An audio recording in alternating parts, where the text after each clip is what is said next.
नमस्कार, स्वागत है आपका हमारी खास पेशकश अर्थतंत्र में। आपके साथ मैं हूं शिखा श्रीवास्तव। अपने इस विशेष सेगमेंट में हम बिजनेस और इकोनॉमी से जुड़ी हर प्रमुख खबर आप तक पहुंचाते हैं ताकि अर्थव्यवस्था के जगत में घट रही हर छोटी बड़ी अपडेट से आपको रूबरू करा सके। तो चलिए बिना किसी देरी के शुरू करते हैं अर्थतंत्र।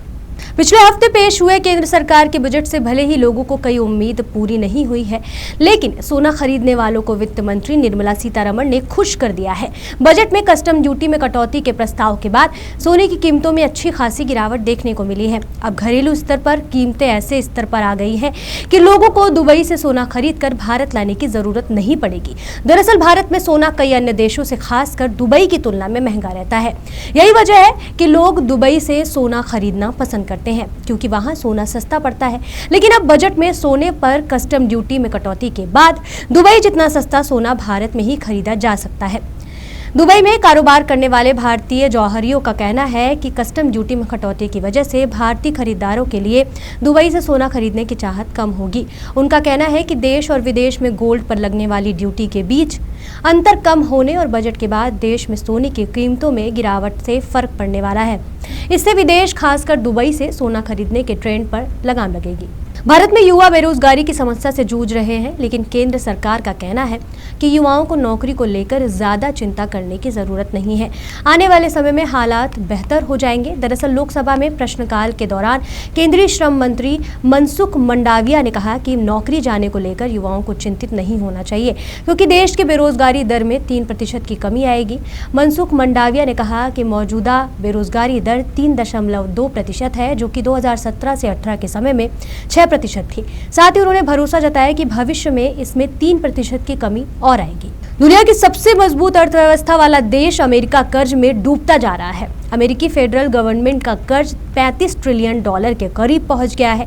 साल 2019 के बाद से इसमें $13 ट्रिलियन की तेजी आई है। यह भारतीय इकोनॉमी का करीब 3 गुना है। पिछले 5 सालों में इसमें 19% की तेजी देखी गई है। यही वजह है कि देश का डेट टू जीडीपी रेशियो 122% पहुंच चुका है। अमेरिका के इतिहास में फेडरल गवर्नमेंट के कर्ज में इतनी तेजी पहले कभी नहीं देखी गई थी। स्थिति ये हो गई है कि अमेरिका को इस कर्ज का ब्याज चुकाने के लिए अपने दूसरे खर्चों में कटौती करनी पड़ रही है।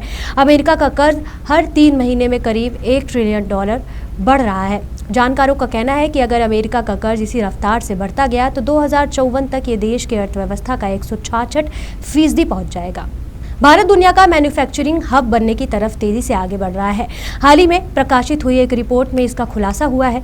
रिपोर्ट में कहा गया कि भारत के पास एक मजबूत डेमोग्राफिक डिविडेंड है और युवाओं की संख्या अधिक होने का फायदा देश की अर्थव्यवस्था को मिलेगा, जो 2060 तक भारत की ग्रोथ में मदद करेगा। भारत के मैन्युफैक्चरिंग हब बनने से लाखों युवाओं को नौकरी मिलेगी।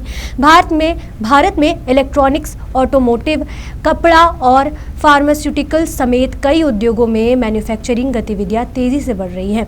कई अंतर्राष्ट्रीय कंपनियां अपना विस्तार करने के लिए भारत का रुख कर रही हैं। रिपोर्ट में कहा गया कि देश की 80% से ज़्यादा की आबादी 50 साल से कम की है और साथ ही आय में वृद्धि होने की वजह से मध्यम वर्ग के हाथ में ज़्यादा पैसे आ रहे हैं। यही वजह है कि भारत 2060 तक देश तेजी से आगे बढ़ेगा।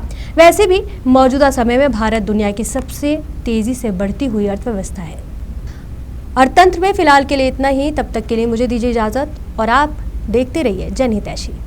अगर आपको हमारी वीडियो अच्छी लगी हो तो इसे लाइक और शेयर करना ना भूलें। हमारे चैनल को सब्सक्राइब और फॉलो करना भी ना भूलें। देखते रहिए जनहितैषी नेशनल, ताकि देश और दुनिया की हर खबर से रह सकें बाखबर।